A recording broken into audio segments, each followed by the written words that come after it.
नमस्कार, मेरा नाम है नितेश और आज मैं आपके साथ पीटर पैन सिंड्रोम के बारे में चर्चा करूंगा। तो आइए देखते हैं पीटर पैन सिंड्रोम क्या होता है और इसकी मैं चर्चा क्यों कर रहा हूं।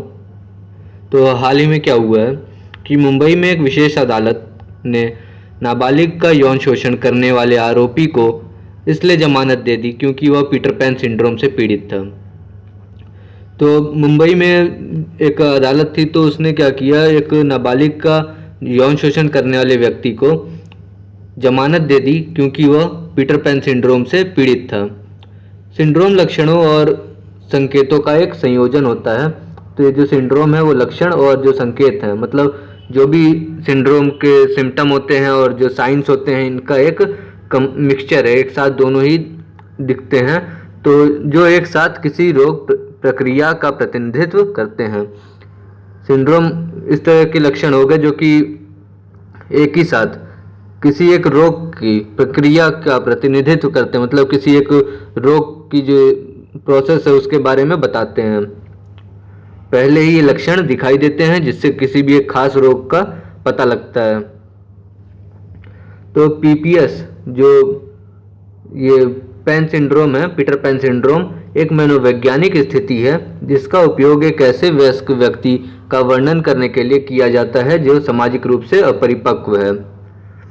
तो पीपीएस एक इस तरह की सिचुएशन है ह्यूमन ब्रेन की या ह्यूमन की थॉट्स की, जिसका उपयोग ऐसे बड़े लोगों के लिए किया जाता है, वयस्क जो कि 18 साल से ऊपर हैं, ऐसे व्यक्तियों के लिए किया जाता है जो कि अभी भी सामाजिक रूप से बड़े नहीं हुए हैं। तो उनके लिए पीपीएस का इस्तेमाल होता है। ऐसे व्यक्ति जो लापरवाह तरीके से जीवन जीने का तरीका जिनका लापरवाह रहता है, जो भी लापरवाह तरीके से जी रहे हैं, मतलब बच्चों की तरह, और वयस्कता में भी जिन्हें जिम्मेदारियां चुनौतीपूर्ण लगती हैं और जो मूल रूप से कभी बड़े नहीं होते, वे प्राय पीपीएस से पीड़ित होते हैं। तो जो भी व्यक्ति जिनको बड़े होने के बाद भी ऐसा लगता है कि हम छोटे बच्चे हैं, हमें कोई भी जिम्मेदारियां जो अगर मिल रही हैं काफ़ी बड़ी जिम्मेदारी है, चुनौतीपूर्ण है, काफ़ी इसमें दिक्कत होगी हमें, तो ऐसे लोग कभी बड़े नहीं होते हैं। तो ऐसे लोग को जो रहते हैं वो पीपीएस से पीड़ित होते हैं। पीटर पैन जो है वो स्कॉटिश उपन्यासकार जेम्स मैथ्यू बैरी द्वारा 1900 के दशक की शुरुआत में बनाया गया एक काल्पनिक चरित्र है। तो ये जो पीटर पैन है स्कॉटलैंड के एक उपन्यासकार थे जो कहानी लिखते थे, जिनका नाम था जेम्स मैथ्यू बैरी। उनके द्वारा 1900 में इसकी शुरुआत हुई थी। वह काल्पनिक चरित्र का एक लापरवाह युवा लड़के का था जो कभी बड़ा नहीं होता था। तो जो उन्होंने एक काल्पनिक चरित्र तैयार किया था पीटर पैन का, तो वो क्या था, एक ऐसे लड़के का चरित्र था जो कि काफ़ी ज़्यादा लापरवाह था और वो कभी बड़ा नहीं होता था, मतलब हमेशा बच्चों की तरह ही सोचता था। यह शब्द वर्ष 1983 में मनोवैज्ञानिक डैन कैली द्वारा ऐसे पुरुषों के व्यवहार में की व्याख्या करने के लिए गढ़ा गया जो बड़े होने से इनकार करते हैं। तो 1983 में क्या हुआ कि एक मनोवैज्ञानिक थे, साइकोलॉजिस्ट थे, डैन कैली। उन्होंने ये शब्द का जो प्रयोग था वो ऐसे पुरुषों के लिए किया जो बड़े होने से मना करते हैं कि हम बड़े नहीं हैं, बच्चे ही हैं हम, और अपनी उम्र के अनुसार व्यवहार नहीं करते हैं। तो जो भी ऐसे व्यक्ति हैं जो अपनी एज के हिसाब से व्यवहार नहीं करेंगे और खुद को बच्चा ही मानेंगे, तो ऐसे लोगों के लिए पीटर पैन का इस्तेमाल किया जाता है। ये जो शब्द था 1983 में पहली बार इस्तेमाल किया गया था डैन कैली के द्वारा। यद्यपि विश्व स्वास्थ्य संगठन जो WHO है वो पीटर पैन सिंड्रोम को एक स्वास्थ्य संबंधी विकार के रूप में मान्यता नहीं देता है।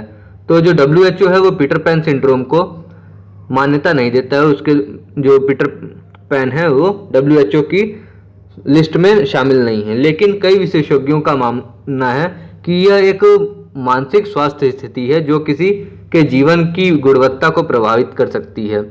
तो कई जो विशेषज्ञ हैं उनका मानना है कि एक प्रकार की मानसिक स्वास्थ्य स्थिति है, जैसे पागलपन एक मानसिक स्थिति होती है, उसी तरह से ये भी एक मानसिक स्थिति है जो कि किसी के जीवन की गुणवत्ता, मतलब जो लाइफस्टाइल है उसको प्रभावित कर सकती है। तो पीपीएस के लक्षण क्या है? पीपीएस को अभी तक आधिकारिक तौर पर स्वास्थ्य विकार के रूप में मान्यता नहीं दी गई है। इसको जो है वो अभी तक लिस्टेड नहीं किया गया है, ऑफिशियली इसको अभी तक कहीं पे भी रजिस्टर्ड नहीं किया गया, ना लिस्ट किया गया है, तथा अभी तक इस बीमारी के लिए स्पष्ट रूप से उत्तरदायी कोई परिभाषित लक्षण या कारण भी संज्ञान में नहीं आए हैं। तो इसके लिए जो भी लक्षण होते हैं, सिम्टम है और साइन है, ये सब या रीजन है, ये अभी तक किसी को पता नहीं है। हालांकि ये किसी की दैनिक दिनचर्या, रिश्तों, कार्य, नैतिकता को प्रभावित कर सकता है। ये जो पीटर पैन सिंड्रोम है वो किसी की डेली की लाइफस्टाइल, रिलेशनशिप्स और जो भी काम है उसको प्रभावित करता है। इसके परिणाम स्वरूप इससे ग्रसित व्यक्ति के व्यवहार में भी परिवर्तन हो जाता है। तो इससे जो भी जिसको भी ये रोग हो जाता है तो उसका जो बिहेवियर है वो भी बदल जाता है। प्रभावित लोग जो कौन कौन है इससे? यह किसी भी लिंग, जाति या संस्कृति के व्यक्ति को प्रभावित कर सकता है। तो ये क्या है? किसी भी मतलब मेल या फीमेल, जेंडर, जाति, हिंदू, मुस्लिम, सिख, ईसाई, कुछ भी, या संस्कृति, किसी भी संस्कृति के व्यक्ति को प्रभावित कर सकता है। यद्यपि ये सिंड्रोम सामान्यतः पुरुषों में अधिक प्रतीत होता है, लेकिन क्या है कि ये जो सिंड्रोम है वो पुरुषों में अधिक पाया जाता है।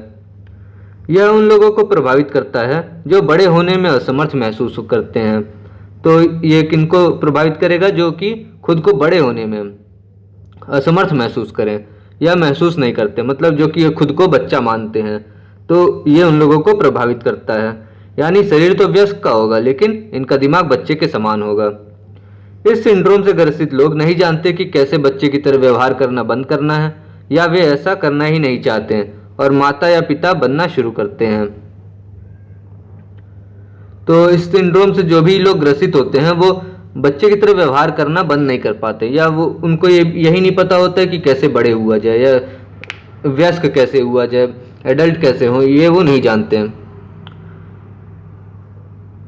इसे वर्तमान समय में साइकोपैथोलॉजी नहीं माना गया है। हालांकि पश्चिमी समाज में बड़ी संख्या में वयस्क भावनात्मक रूप से अपरिपक्व व्यवहार प्रस्तुत कर रहे हैं, तो इस चीज़ को अभी वर्तमान समय में साइकोपैथोलॉजी नहीं मानते हैं।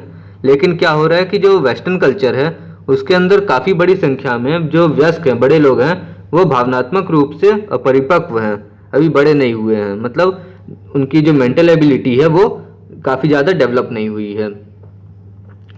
साइकोपैथोलॉजी एक ऐसा शब्द है जो कि या तो मानसिक बीमारी या मानसिक संकट के अध्ययन का या व्यवहार और अनुभवों की अभिव्यक्ति को संदर्भित करता है।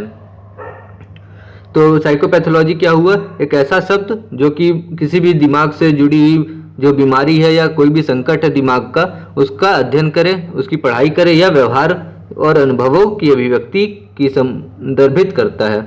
मतलब या तो व्यवहार या अनुभव को बताता है। यह मानसिक बीमारी या मनोवैज्ञानिक हानि का संकेत हो सकता है। तो ये साइकोपैथोलॉजी जो है एक तरह से मानसिक दिमाग की जो बीमारी है या फिर किसी की भी मनोवैज्ञानिक या सोचने समझने की जो क्षमता है उसकी हानि के रूप में संकेत हो सकता है। साथ में एक वेंडी सिंड्रोम भी देख लेते हैं। तो पीपीएस को परिभाषित करने वाले मनोवैज्ञानिक ने वेंडी सिंड्रोम शब्द का प्रयोग उन महिलाओं का वर्णन करने के लिए किया है जो अपने सहयोगियों या उनके करीबी लोगों के साथ माँ की तरह व्यवहार करती हैं। तो जो ये वेंडी सिंड्रोम है ये उन महिलाओं के लिए वर्णन हुआ है जो कि अपने सहयोगी जो उनके साथ में रहते हैं या जो भी करीबी लोग हैं तो उनको माँ की तरह व्यवहार करने लगती हैं। वेंडी सिंड्रोम से पीड़ित लोगों को प्रायः निर्णय लेते हुए, गंदगी को साफ करते हुए और एक तरफा भावनात्मक समर्थन प्रस्तुत करते हुए देखा जाता है। तो जो वेंडी सिंड्रोम से पीड़ित होते हैं वो निर्णय लेते हुए, कुछ भी फैसला करते हुए या गंदगी को साफ करते हुए एक तरफा भावनात्मक, मतलब एक तरफ ही झुकाव रखते हैं, हर तरह से नहीं सोच पाते हैं, सिर्फ एक ही एंगल में वो सोच सकते हैं कि अगर उनका दिमाग मतलब किसी चीज़ को पॉजिटिव वे में लेके चल रहा है तो वो सिर्फ पॉजिटिव ही देखते हैं, वो निगेटिव नहीं उसमें सोच सकते कुछ भी, और अगर निगेटिव है तो पॉजिटिव नहीं सोच सकते। Thank you, please share and like the video.